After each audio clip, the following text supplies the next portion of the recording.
349 მომხრე და 42 წინააღმდეგი ამერიკის შეერთებული შტატების კონგრესის წარმომადგენელთა პალატამ მეგობარი აქტი მიიღო. ოცნების არალეგიტიმური რეჟიმი ამერიკის მოძულე მაფიოზური დაჯგუფება ახშობს ხალხის ნებას.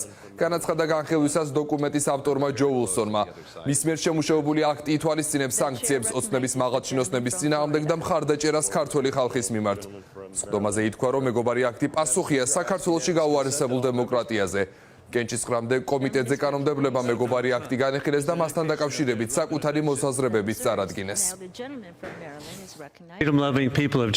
თავისუფლების მოყვარე ქართველი ხალხი მშვიდობიანად გამოდის საქართველოს ქუჩებში, თავისი მომავლის, თავისუფლებისა და დემოკრატიის დასაცავად. მათი სურვილი ნათელია, ისინი არ დაუშვებენ, რომ კორუმპირებული ბიძინა ივანიშვილის უკანონო რეჟიმმა მათი ქვეყანა დაანგრიოს.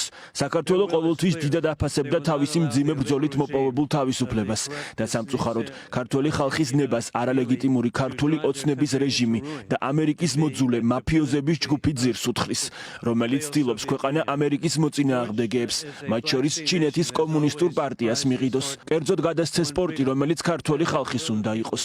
2020 წელს ამჟამად წარმომადგენელთა პალატის სპიკერის მაიკ ჯონსონის ხელმძღვანელობით რესპუბლიკური კვლევის კომიტეტის ანგარიშში გამოვედით ბიძინა ივანიშვილის წინააღმდეგ სანქციების დაწესების მოწოდებით. რესპუბლიკელები ჯერ კიდევ მაშინ ხედავდნენ საფრთხეს, რომელსაც ეს ავაზაკი და მისი მეგობრები ქმნიდნენ. რეჟიმი ყოველდღიურ ანტიამერიკულ პროპაგანდას ეწევა და ამერიკის მთავრობის მაღალჩინოსნებს, მათ შორის პრეზიდენტ ტრამპს, ასევე სენატის საგარეო საქმეთა თავმჯდომარეს, პატივცემულ ჯიმ რიშს ადანაშაულებს კორუფციაში და დიპ სტეითის დაქვემდებარებაში.